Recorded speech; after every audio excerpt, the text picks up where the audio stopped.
महाराज संसार में रहने का तरीका क्या बताते हैं कि हमें संसार में किस प्रकार रहना चाहिए। तो उसके लिए महाराज जी कहते हैं, महात्मा लोग कहते हैं कि संसार में ऐसे चलना चाहिए जैसे किसी बाग में सैर को जाया जाता है।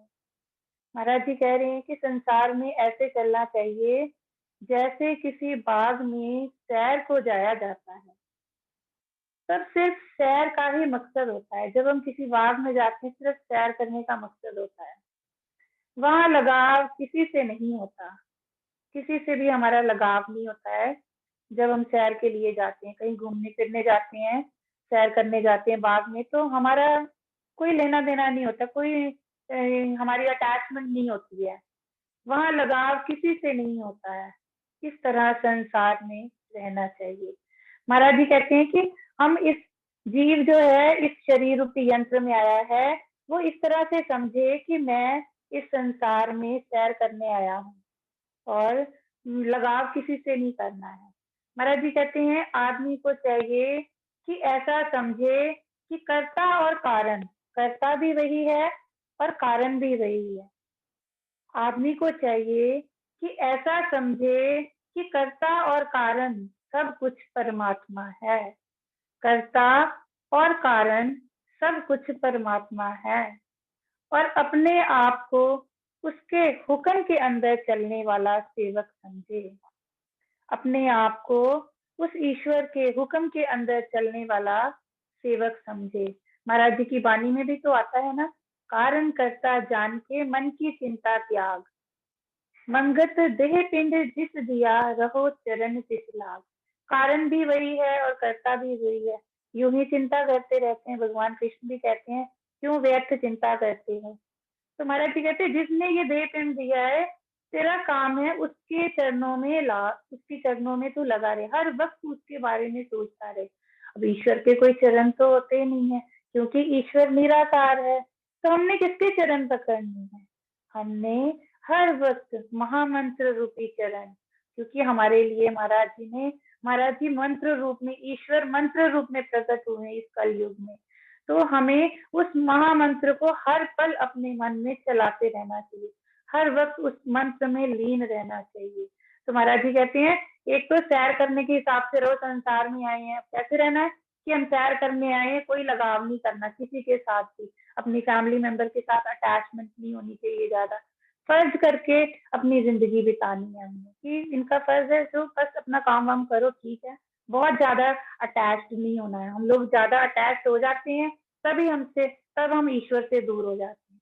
महाराज जी से किसी प्रेमी ने प्रश्न किया, महाराज जी जिंदगी कैसे चलानी चाहिए? महाराज जी जिंदगी कैसे चलानी चाहिए? हमारे मन में भी ये प्रश्न आता है कि अब बाग में सैर करने के हिसाब से कैसे जिंदगी चलेगी भाई? महाराज जी बहुत ही सिंपल सा उत्तर देते हैं, प्रेमी जी फर्ज वाली जिंदगी बनाओ, फर्ज वाली जिंदगी बनाओ, गर्ज वाली जिंदगी ना जियो।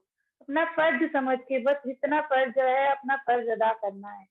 गर्ज वाली जिंदगी ना बनाओ, कोई गर्ज नहीं रखनी, इच्छा नहीं करनी है, क्योंकि इच्छा ही तो दुख का कारण होती है। तो जहां हमने इच्छा कर ली किसी चीज के लिए तो वहां हमारा फर्ज खत्म हो गया। तो इसीलिए महाराज जी कहते फर्ज वाली जिंदगी बनाओ। पर अब हमारी और सत्पुरुषों की फर्ज वाली जिंदगी में क्या अंतर है, ये भी हमें महाराज जी बता रहे। कितनी महाराज जी ने कृपा की है, प्रेमियों के अंदर ऐसे ऐसे संशय डाले कि प्रेमियों ने प्रश्न पूछे और महाराज जी ने वही वही उत्तर दिए हमारे लिए। महाराज जी से प्रेमी ने फिर पूछा, महाराज जी फर्ज वाली जिंदगी किसे कहते हैं?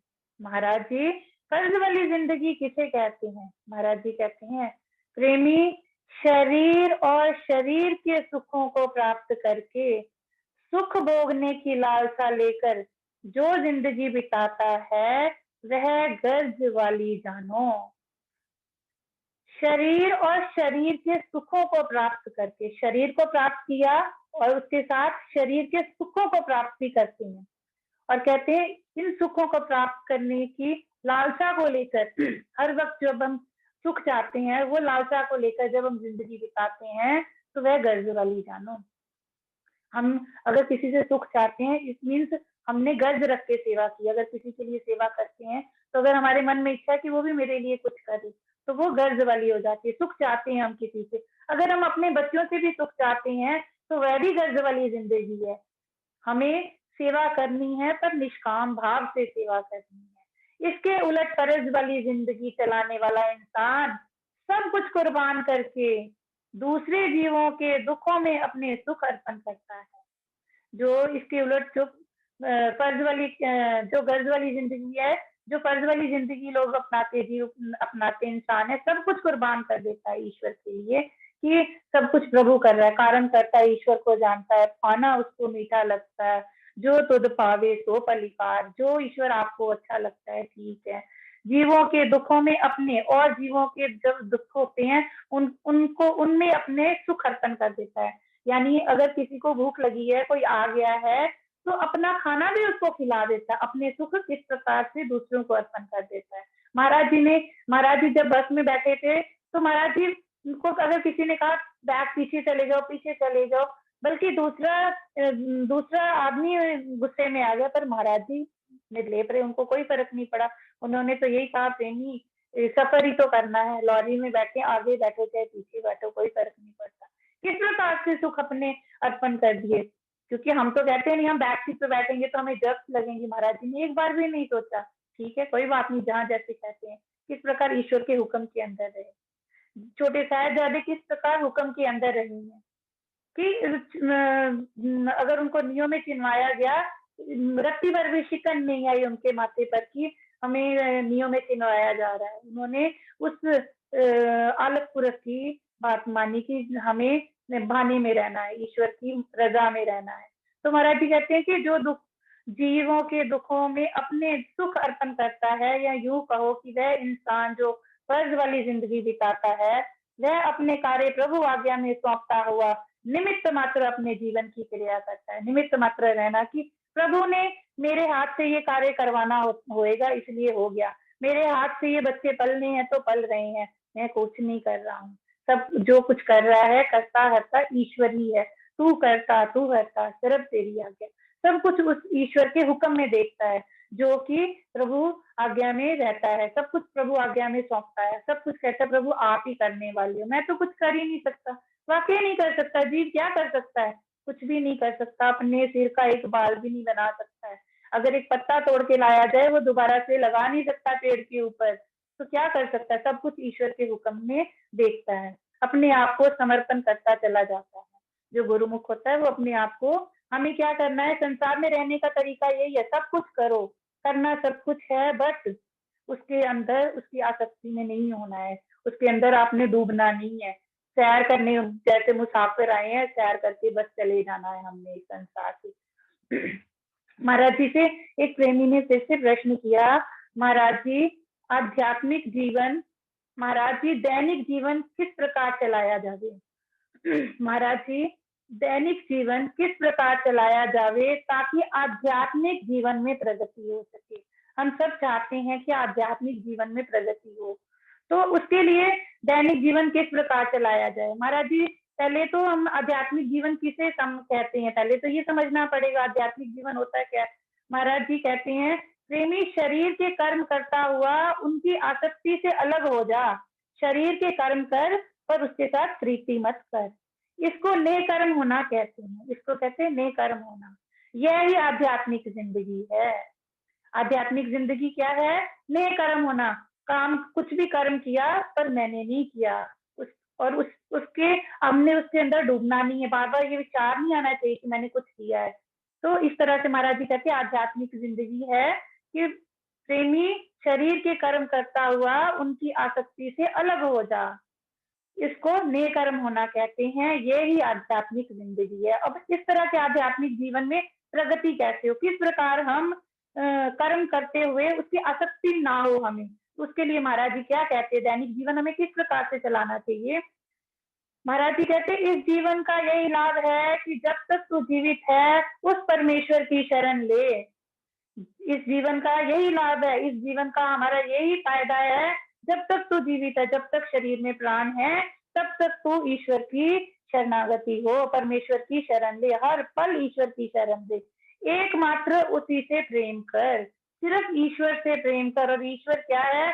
मंत्र ही ईश्वर है, हमारे लिए मंत्र ही ईश्वर रूप प्रकट हुए। उस मंत्र के साथ हमने प्रेम करना है, एकमात्र उसी से प्रेम कर, सिर्फ उसी मंत्र से प्रेम कर। हर पल तेरे अंदर वही मंत्र चलना चाहिए, उसी के वास्ते जी, उस मंत्र, उस ईश्वर के लिए ही तू जी, उसी के लिए काम कर। हर काम, सब कुछ उसके ईश्वर के लिए कर। सब कुछ करना तो सब कुछ है, क्योंकि संसारी व्यक्ति हैं तो घर के काम तो करने ही होंगे। तो क्या सर्वव्यापक ईश्वर नहीं देखा जा सकता? हर जगह हम ईश्वर को देखें। प्रेम किस तरह से करेंगे? इसी तरह से तो करेंगे। बाहर अगर हम अपने बच्चे से जब प्यार करते हैं, हम कितना प्यार करते हैं ना अपने बच्चों के साथ। अगर हमारा बच्चा कहीं चला भी जाए तो हम आंखें बंद करें, हमें अपना बच्चा ही दिखता है, दूसरा कोई नहीं दिखता है। कभी उसके कुछ खेल दिखते हैं, कभी उसके कुछ खेल दिखते हैं। अरे वो बचपन में था तो ऐसा था, ऐसा करता, उसने खाना भी खाया होगा कि नहीं, कितने ख्याल आते हैं। क्या हम इस प्रकार ईश्वर से प्रेम नहीं कर सकते हैं? महाराज जी कहते हैं तो जब तक जी उस ईश्वर से प्रेम कर, सिर्फ उसी ईश्वर के वास्ते जी, और किसी के लिए नहीं जीना तूने। तूने ठेका नहीं लिया, तू अपना न बेड़ा न बेड़। महाराज जी कहते थे तू अपना न बेड़ा न बेड़, तूने किसी का ठेका नहीं लिया हुआ, ना हमने बच्चों का लिया है। वो मालिक ठेकेदार है जिसने हमें यहाँ भेजा है, जिन्होंने बच्चे पैदा किए उनकी रखवाली भी वही करेगा, सब कुछ वो करेगा। तो तू उसकी शरण में रह, उसी में तुम्हारी बुद्धि रमन करे, इसके अतिरिक्त कुछ नहीं है। उसी में बुद्धि रमन करे, ईश्वर में, हर पल ईश्वर में रहो और उसी में तेरी बुद्धि रमन करे। इसके अलावा प्रेमी कुछ भी नहीं है। इतनी सी बात हमें समझ नहीं आ रही है कि ईश्वर के अलावा और कुछ नहीं है। आज हो सकता है इस शरीर से चली जाए तो सारे फटाफट घर से बाहर निकाल देंगे, कहेंगे चलो जी कितने बजे निकालना है, कितने बजे निकालना है। महाराज जी कहते एकमात्र उसी से प्रेम कर, हर वक्त ईश्वर के साथ प्रेम कर। क्यों कर? क्योंकि प्रेम समना बंदगी, योग तप और ज्ञान। मंगत बिना प्रेम के मिले ना निर्मल ज्ञान। जब तक ईश्वर प्रेम नहीं करेंगे, निर्मल ज्ञान ही नहीं मिलेगा। निर्मल ज्ञान नहीं मिलेगा तो ईश्वर के साथ कैसे जुड़ेंगे, कहाँ जाएंगे? महाराज जी कहते हैं, खाना खाने के लिए भी कहते हैं, महाराज जी कहते हैं प्रेमी यदि खाना खाओ तो स्वाद के वास्ते नहीं, बल्कि शरीर रक्षा के लिए ग्रहण करो। खाना खाओ स्वाद के लिए नहीं, इसलिए खाओ कि शरीर को थोड़ा ठीक रखना है, ताकि इससे कुछ काम हो सके, इससे सिमरन बन सके। खाना खाओ तो स्वाद के वास्ते नहीं, बल्कि शरीर रक्षा के लिए ग्रहण करो, ताकि ये तंदुरुस्त रहे और बैठ सके। ऐसी खुराक लो जो शीघ्र पच जावे। ऐसा खाना खाना चाहिए जो आसानी से डाइजेस्ट हो जाए। ये ना हो कि जब सिमरन में बैठो तो डकारी मारते रहो और कहो कि हमें तो एसिडिटी हो गई है।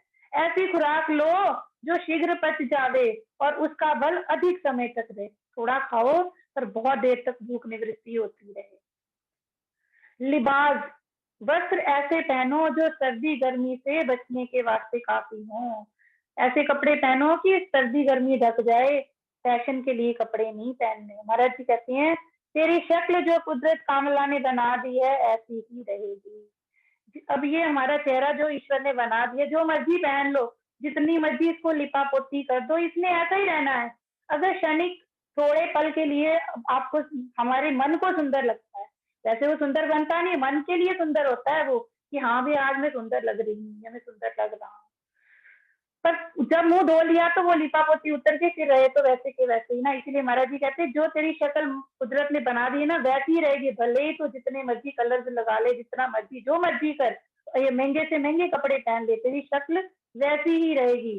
थोड़े पैसे लगाकर कम खर्च करो, सादे कपड़े पहनो। महाराज जी कहते हैं, महाराज जी की वाणी में भी आता है, सादा खावन सादा लावन सादा वचन विलास, मंगत रहनी देव की पाए तो पाप विनाश। यदि ये गुण आ गए ना, सादा खाना, सादा पहनना, सादा रहना, सादे वचन बोलने शुरू कर दिए, तो महाराज जी कहते हैं ये जो रहनी है ना, इस तरह की रहनी देवताओं की होती है। सादा खावन सादा लावन सादा वचन विलास, मंगत रहनी देव की। ऐसी देवताओं की रहनी है जो पाए तो पाप विनाश, सारे पाप खत्म हो जाते हैं फिर अगर ये ऐसी रहनी आ जाए। महाराज जी कहते सादे वस्त्र पहनने से मत हिचको, इसे शर्म करने की जरूरत नहीं है कि हिचको आप कि अरे मैं तो इतना अमीर हूँ, मेरे पास इतने पैसे हैं और मैं ये 500 रुपए का सूट पहनूं। क्यों ना पहनो भाई, महाराज जी कहते हैं इसलिए पहनो, मेरे गुरु ने कहा है। मैं महाराज जी कहते हैं सादे रहो, तुम सादे रहेंगे। क्या फर्क पड़ता, रहना तो वैसे ही है। महाराज जी कहते तेरी शक्ल तो वैसी रहेगी, भले ही तो 5,000 का सूट पहन ले, भले तो 500 का पहन ले, सादे वस्त्र पहनने से मत हिचको, इससे तेरे अंदर प्रेम बढ़ेगा। देखिए महाराज जी कहते हैं सादे वस्त्र पहनने से प्रेम बढ़ता है, और कम आमदनी में तेरा गुजारा अच्छा चल जाएगा, थोड़ी आमदनी में भी तेरा गुजारा अच्छा चल जाएगा, प्रेम भी बढ़ेगा, आपस में प्रेम भाव बढ़ता है। अपना व्यवहार गुजरान के अनुकूल बनाओ, गुजरान वाला प्रोग्राम बनाओ। महाराज जी कहते हैं गुजरान वाला प्रोग्राम बनाओ। महाराज जी कहते हैं, महाराज जी ने एक बार किसी प्रेमी से कहा था, प्रेमी अगर तेरे पास रात को खाने के लिए है तो तुझे सुबह की फिक्र ही नहीं करनी चाहिए, और हमारे पास तो मनों के मन अनाज घर में पड़ा होता है, फिर भी हमें फिक्र होती है कि हम क्या करें। तो महाराज जी कहते हैं धन जमा करके ना रख, अपना व्यवहार गुजरान के अनुकूल बनाओ, धन जमा करके ना रख, ऊंचे विचार वालों की संगत कर, जिनके विचार ऊंचे है ना, जो अच्छे अच्छे विचार सुनाते हैं, उनकी संगत कर। वैर खेली मत रख, अपने मन में बुग्ध नहीं रखना है, वैर नहीं रखना किसी के प्रति, भले ही वो तेरा कितना भी नुकसान करे फिर भी उसके लिए प्रेम ही रखना है। प्रभु का सिमरन कर जिससे तेरे अंदर ठंडक पैदा हो। जब जब ये चीजें हम अपने जीवन में अपनाएंगे तो हमारे अंदर फिर हम प्रभु का सिमरन करने योग्य बनेंगे, फिर क्या होगा, अंदर ठंडक पैदा होगी। यदि इन नियमों पर तू चला तो बहुत कुछ तेरे दिल में खुशी आएगी, फिर तू खुश रहने लगेगा। नहीं तो क्या होता है कि हम हर वक्त परेशान रहते हैं, कभी कोई परेशानी आती, कभी कोई परेशानी आती। पर यदि प्रभु का सिमरन करेंगे तो हमारे अंदर ठंडक पैदा होगी, क्योंकि सिमरन पूरा ज्ञान है, सिमरन पूर्ण विवेक, मंगत यह विद सिमरिए, विसरे घड़ी नहीं। एक पल भी हम उस मालिक को ना भूलें, उस सिमरन, हर पल हमारा सिमरन चलता रहे, काम करते रहे, हाथों से काम करें, मन से सिमरन करें। मन का काम है सिमरना, मन का काम है हर वक्त सिमरन करते रहना। तो क्यों ना मंत्र का जाप किया जाए। महाराज जी की वाणी में आता है, जैसी मन की सिमरती ऐसी कामना हो, जैसा हम सिमरेंगे ना वैसे ही हमारे अंदर इच्छा पैदा होनी शुरू हो जाएगी। जब हम ईश्वर को सिमरेंगे तो हमें ईश्वर को पाने की इच्छा होगी, जब हम संसार को सिमरेंगे तो संसार तो वैसे दुख रूप है, तो दुख पाने की इच्छा हो जाएगी, इनडायरेक्टली तो हम दुख ही मांग रहे हैं फिर ईश्वर से। संसार को मांगने का मतलब है कि दुख मांगना। प्रभु का सिमरन कर जिससे तेरे अंदर ठंडक पैदा हो। यदि इन नियमों पर तू चला तो बहुत कुछ तेरे दिल में खुशी आवेगी और तेरे दिल को असली शांति प्राप्त होगी। यह दुनिया एक बड़ी प्यास है, बड़ा मुसीबत खाना है, ये संसार बहुत बड़ा मुसीबत खाना है। इससे तू उस प्रभु के नाम का सिमरन करके पार हो सकता है। महाराज जी कहते हैं इससे अगर तुम्हें पार होना है तो तू सिमरन करके पार हो सकता है। और सिमरन कब हो सकेगा, जब सिमरन तब होगा जब जीवन सादा होएगा, सेवा को अपनाएगा, निष्काम सेवा करेगा, सब कुछ ईश्वर के हुक्म के अंदर देखेगा, सब कुछ जो होना ईश्वर परायण होगा, ईश्वर विश्वास आएगा। ये सारी चीजें जब आएंगी तब ही तो सिमरन कर पाएगा, नहीं तो संसार का सिमरन करता रहेगा। क्योंकि देखिए दुखी जीव की सुन पुकार, सतगुरु आए जगत उद्धार। ईश्वर तो हमारा उद्धार करने आए हैं, अब हमारी मर्जी है, हमें समझ में आ रहा है, इतने दिनों से हम सत्संग सुन रहे हैं फिर भी अगर समझ में नहीं आ रही बात, तो महाराज जी ने कितने सरल तरीके से बता दिया है कि सादा खा, तू सादे कपड़े पहन, कम खर्च कर, तो तेरा अपने आप सिमरन में ध्यान लगेगा, हर वक्त तू ईश्वर की तरफ मन को लगा। खेल तो सारा मन का ही है, सब जग मन का खेल है, कर अंतर मन विचार, मंगत मन जब निश्चल हुआ आपे रूप करता। तो ये सारा खेल मन का ही है कि जब मन ने समझ लिया कि जगत मुसीबत खाना है, ये संसार मुसीबत खाना है, तब ये संसार की तरफ क्यों दौड़ेगा, भाई कोई पागल है जो दौड़ेगा। इससे तू उस प्रभु के नाम का सिमरन करके पार हो सकता है। महाराज जी कहते हैं तू चिंता ना कर, सारी रात मिली है प्रेमी, सारी रात तुझे मिली है प्रभु की याद करने के लिए, और तू उस रात को गुर्राड़े लेकर गफलत यानी लापरवाही की नींद में सोता है। महाराज जी कहते हैं कि तू नींद में सो रहा है, ये मत कहो, क्योंकि ये आम संसारियों की होती है कि हमने तो सारा दिन काम करना होता है जी, हम तो कर ही नहीं सकते, हम कहाँ सिमरन करेंगे, समय नहीं होता। महाराज जी ने तो बहुत बड़ा होमवर्क दे दिया हम लोगों को, 2 घंटे सुबह करना है, 2 घंटे शाम को करना है, अगर सुबह उठते हैं तो टाइम नींद का नहीं पूरा होता। तो जो जीव ईश्वर का सिमरन करना शुरू हो जाता है ना, उसकी नींद अपने आप ही उड़ जाती है। जब कोई बच्चा बीमार होता है तो हमें प्रेम की वजह से कितनी उसके लिए हमें नींद नहीं आती है, हाय मेरा बच्चा कहाँ गया। अगर कोई बच्चा सफर में गया है तो माँ सारी रात फोन करती रही है, सोचती रही है पहुंचा है कि नहीं पहुंचा है।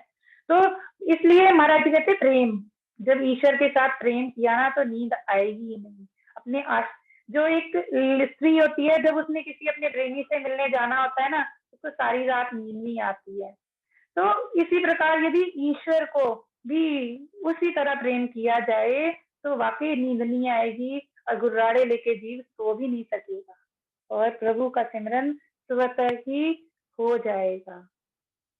ओम ब्रह्म सत्यम सर्वधा।